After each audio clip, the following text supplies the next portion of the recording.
This is the second layer in the 3D painting. I think there's 5 total. I'm gonna work my way from dark to light in this. This is gonna be an entire foliage section that sits about a 1/2 inch off the original panel that has my cloudscape. I'm gonna start with the 1.5 inch flat wash with my darkest color, and I'm gonna block in all of this area before I start putting details in the trees. This is the Princeton Umbria 6250 FW 1.5 inch flat wash brush. It's a fairly soft brush and loads up well with tons of paint.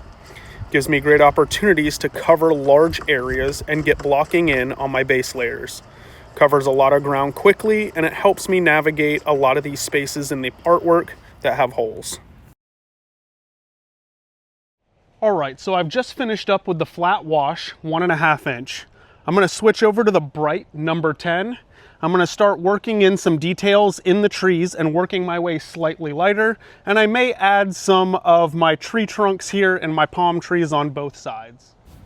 This is the Princeton Umbria 6250B bright 3/4 inch size number 10. The bristles are really soft, but they're packed into a firm, compact, flat shape. This brush allows me to block in a little bit smaller details than the 1.5 inch brush, so I can start putting gestural shapes of bushes and different foliage areas that I'd like to highlight before adding details with smaller brushes. I've used the bright number 10 for doing a few layers here and getting my foliage blocked in.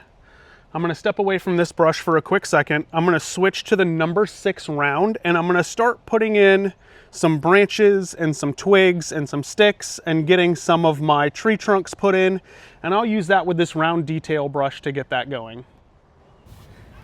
This is the Umbria 6250R round number 6.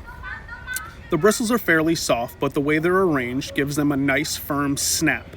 Gives you a good ability when rolling the brush to create twigs and branches in a painting like a landscape.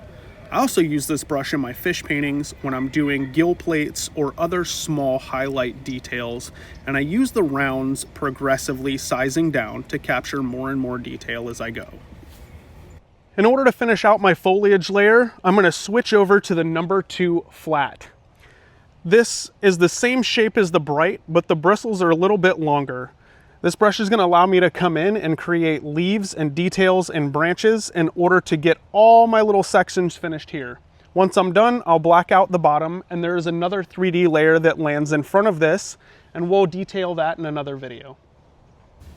This is the Umbria 6250F flat size number 2.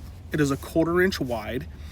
The bristles are quite a bit longer than the bright that I'm used to using, but I really enjoy having that extra length in order to create soft, long gestures when making leaves and small details like this here. So this concludes my foliage. I like a little bit of detail, but still leave it blurry and subjective because it is a background element in the 3D painting. I'm finished up with the Umbria brushes for now. Today we used the bright, the flat wash, and the round brushes in order to complete this. Thank you guys for watching, and in the next video, I'll switch over to some of my Select Series brushes for you guys to see.